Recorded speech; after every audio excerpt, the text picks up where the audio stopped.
Welcome back. I am Jason. Joining me is Faye. We are with Defend, a nonprofit looking to reduce risks for people, children, vulnerable people online. One of the programs that we are involved with is our MAPS program, Map to Hope. If you don't know about that, get on our website, HelpUsDefend.com. It's geared towards uh, supporting minor attracted persons. Faye is one of our awesome facilitators. And today we're going to be talking about a very serious issue. Can a map recover? And before you start chewing us out in the comment section, hear us out. This subject today is simply about interpersonal skills, relationships, um, relationship skills, the ability to work through challenges after someone learns interpersonally about their specific attractions. So they've now come to the realization we're not talking about an offender. We're not talking about someone that has been charged with anything. We're talking about someone that has just realized um, that they have this attraction. We're not implying whatsoever that this attraction may ever go away, because it may not. But what we're suggesting is that some people might be able to have healthy, normal lives. Faye, what are your thoughts on this? Well, most people can have healthy, happy lives because most people don't have paedophilic disorder. Um, and paedophilia, a lot of people live with quite okay with because they know it's something that they're not going to act upon. It's not maybe a primary thing in their life. They're sexually attracted to adults as well. They just have this other thing. Dexter out. So I'm going to get my dog out. They have an ability to live with it without action. So being paedophilic doesn't mean that you're a sex offender, and quite regularly people live with it without offending whatsoever in their entire life. So some people can live with it very well without it being a disorder at all. Disorder comes from either an internal angst where you're suicidal and you're hating yourself and judging yourself because of this thought and feeling disorder, or if you're a vulnerable adult who's got is on the spectrum or learning or developmental issues, disabled, LGBTQIA, vulnerable communities can then get maybe isolated, not have the same levels of communication, not being able to have the same levels of understanding even of themselves, not being able to feel like they can trust to talk about it, then becoming really weighed down with what is a really suffering realization that, oh my gosh, I'm attracted to children. So people, there's a whole spectrum of people that can be in complete innocence of a thing that they're experiencing, and more of the research and meta study on that shows that it is similar to the inborn state of your sexuality. So this happens in the first gestational period of pregnancy, and so these people are born with minor attraction. There's a few things that indicate certain things like more or less, I think, grey or white matter. Certain things with different research that I'm not going to go into, but it's showing that actually this is something you're born with, that children routinely find out between the ages of 12 to 15, sometimes a bit later if there's if it's a minority in them attraction. So mainly if they're mainly attracted to their peer age or above, and this little thing's happening, to one side, it might be very easy for them to navigate. But for someone who has any trauma, some kind of projection onto them as if they might become something bad, or has a vulnerability at one of the vulnerable communities I spoke on earlier, can get into the point where they're so scared of themselves and they're so scared to reach out that they can start almost searching for the answers themselves, and thinking, looking at a catalogue of children's underwear or whatever, and thinking, am I getting off on that? No. What is this? And they're trying to just find out what they are and how they are and how best to live with that, because usually they're just really scared and really depressed about this realization, and they have no one to turn to, even their mothers, their family, because it's such a stigmatized topic.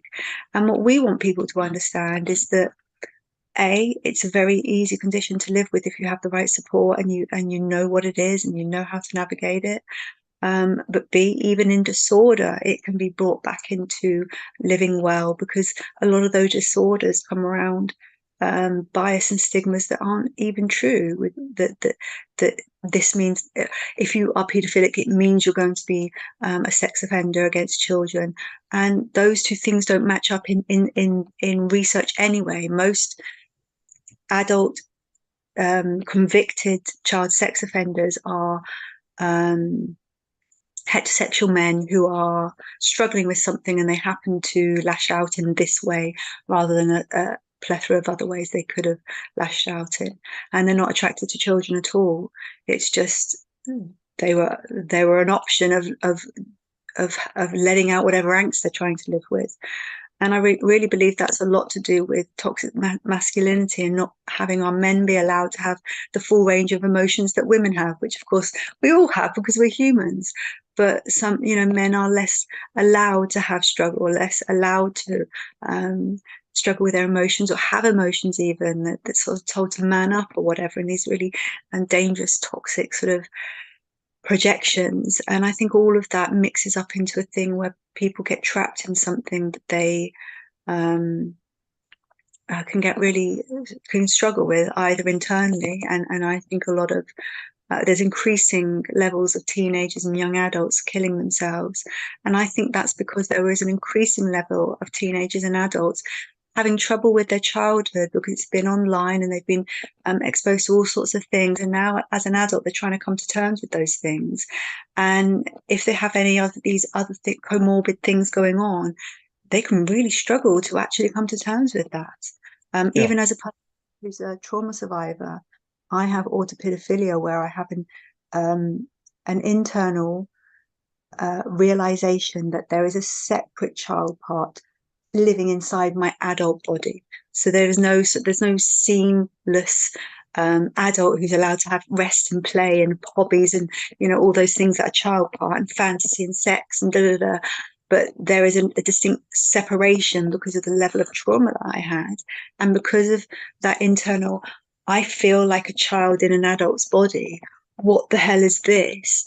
Made me suffer terribly for years with paedophilic obsessive compulsive disorder, which is an irrational fear that one is going to become a sex offender against children somehow. And teenagers, trauma victims can get it a lot.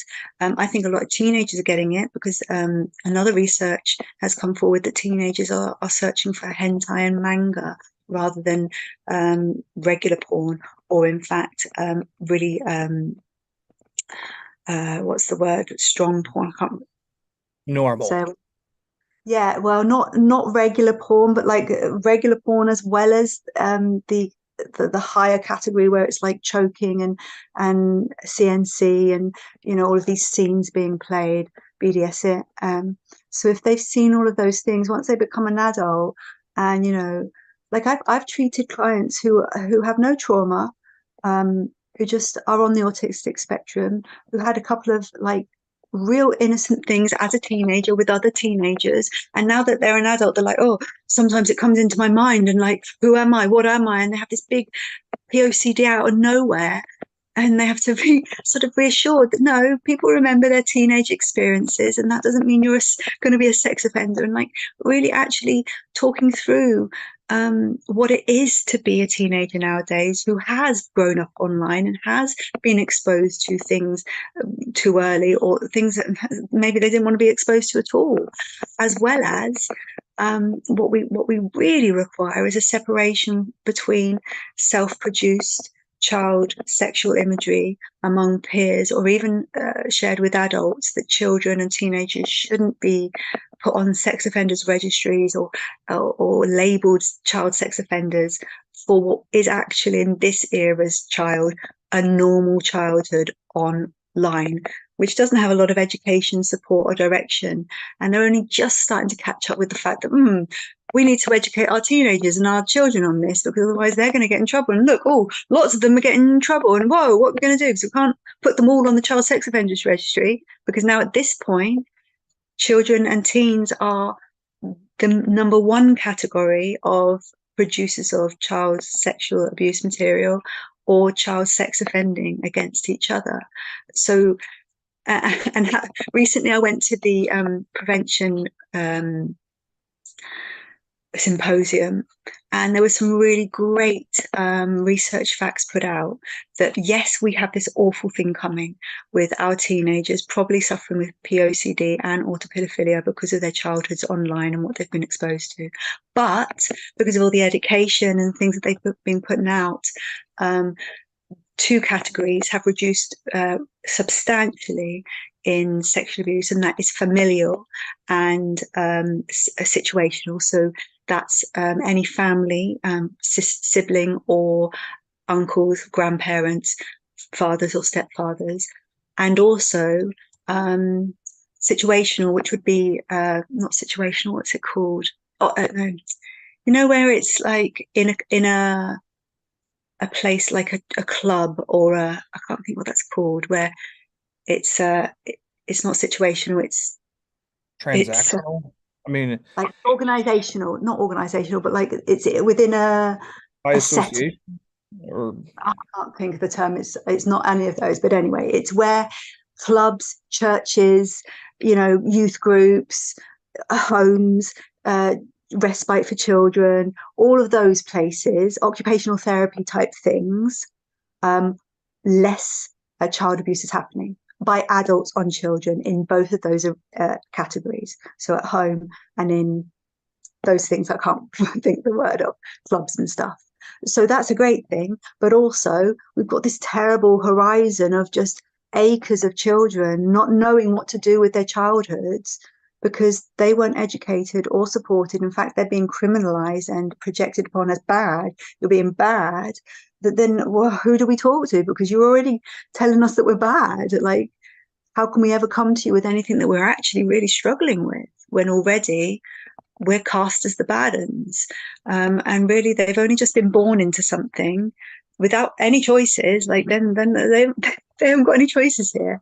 So, yeah, I've gone a little there's a lot to pack there. right. A lot to unpack there, but I mean, one of the things that you hit on was masculinity, and I think it's important to kind of recognize that, even if I change, the world around me isn't going to change.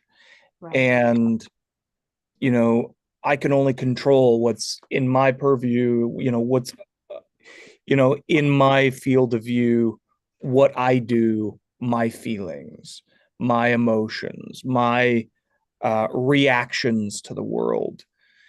And I think that's where one of the biggest challenges is. And I'm talking about this because obviously 65 Square is coming out with Dating Square, and it is a dating app. And one of the things that it's going to be great at is making sure that children can't go on an adult dating app, making sure that, adults can't abuse this to find and seek out minors, because minors go on Tinder and Hinge and all these other major dating apps because there's this lack of verification. And we So don't recognize those teenagers doing that because that's all usual for them. So we want actually adults and the apps or whatever to be responsible for policing that children cannot join. So Right. with 65 Square, you have to join as a real person. So it takes out that ability to just to troll or to take exploit or to just treat it like a market. It actually humanizes people as well as takes responsibility for the people we don't want in here because they're children. Yeah. So in both ways, it seems so healthy in comparison to all of these other. I mean, that's really the only way that we can discriminate when it comes to dating square or 65 square products is that we can, eliminate or control, who has access to what types of services, making sure that, children don't have access to adult content and, adults don't have access to children. But it raises the question for maps. If one has this attraction and it's simply just adults that they have access to, Yeah. managing that, managing through this, what may be a world filled with sometimes toxic masculinity and challenges and in already a challenging environment as far as the dating system is concerned. But um, the core issue is not necessarily about offending at this point because we're not talking about that.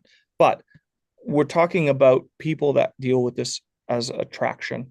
And it is something that I think needs to be talked about more, but we don't have society talking about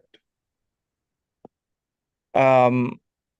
When society does talk about this kind of issue, it's let's lock them up and throw away the key or put them 6 feet under.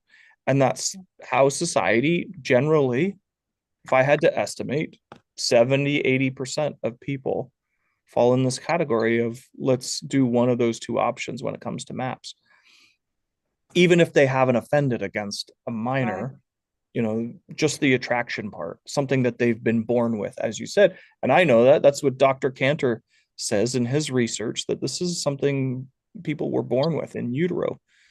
Um, and generally speaking, how is it that you think that we can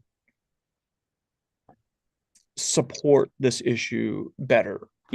How do we have people that are maps or consider themselves to be maps? Um, how do they have healthy relationships in general? Hmm. How do they talk about this and be known fully? Because being known fully by someone and especially your life partner, if you're choosing someone to be with, that's like a really important step, I would imagine.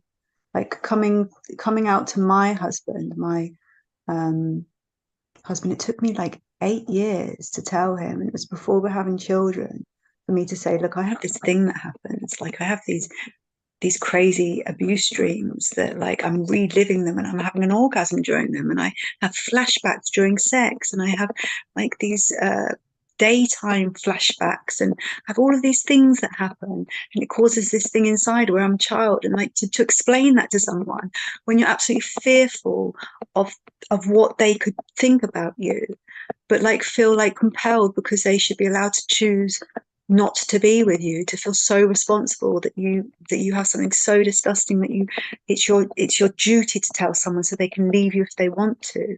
That level of discrimination and stigma for what mine was a trauma condition, but what is a born innocent thing. Both of those are totally innocent, and both of those are completely projected upon us as so disgusting and so righteously discussed, reflexed against that surely you understand no one can handle you, so go away, that's disgusting. So without offense these people have nowhere to turn to, and that really dehumanizes them, and the vast majority are completely innocent. completely and utterly innocent. And yeah, they might be having thoughts that most people would find repugnant. Um, like I found my thoughts, my autopedophilic thoughts, repugnant. I was going to kill myself over them. This wasn't like a little walk in the park. It was an absolute treacherous becoming of self because of what had happened to me or how someone is born. So that like requires humanity, A, to just live with it well, but B, to have their human rights given to them as innocent people with one of the most difficult things to come to terms with. Like to Well, come to terms with pedophilia was whoa hard work, which is why I have so much empathy for someone coming to terms with pedophilia. Um, like people don't understand how much they're carrying around, and it's arduous for them. They're not having a good time. They're not sitting there fantasizing about things. They're really hating themselves and oh wishing yeah, they were dead. And in a you know, it's good to emphasize that I don't think anybody would ever choose no, to to be afflicted with this kind of attraction. and a You lot of them also are only, they're not sexually attracted, they're emotionally attracted. It's almost, uh, they have like a relationship with an internal child part that wants to have a relationship with other child parts. And if they find other adults with the same things, then that can be satiated and in adult groups with no one getting harmed. So there are lots of ways to live with things in a better way. Like I use Little Space. We do lots of like child part work with my stuck child parts that keep living in the now because they're having night terrors still at night and reliving the whole chemistry of trauma. So like coming to terms with that and actually being allowed to talk about it and live with it and have some compassion for, just for that, let alone people that are born with this thing that they can't talk to anyone about. It just needs everyone to realize that all people deserve compassion. All people are deserve remaining human, and that even if they've done the worst thing, unforgivable stuff, every person is more than their worst action. They are a complex human being. And if someone has done their justice and are dedicated to never offending again, then they deserve that chance. You know, I think a lot of a lot of things are so complex. Over sanitizing or simplifying them doesn't do justice to anyone involved. yeah, we have um, a support group for people that consider themselves to be non-offending maps. If you're in this boat, contact us on our website, HelpUsDefend.com. We have a weekly support group, and it is just for people that are maps that are committed to not offending. And it's basically to build community around, one common thread, but it's not necessarily about that on a week to week basis. It's about, managing everyday life and issues that come up with everybody. So our support group, Map to Hope, is running now. Get on our website, helpusdefend.com. Faye, thank you so much. Great speaking with you today, and we'll see you next time and probably unwrap some of those other issues. And anything else, Faye? People who are post justice and never want to offend again are also welcome. Absolutely. Thank you for watching, and let us know. Comment in the comment section and tell us what you think about this. We want to know. And please keep the conversation going in your own communities. We'll see you guys next time. Bye.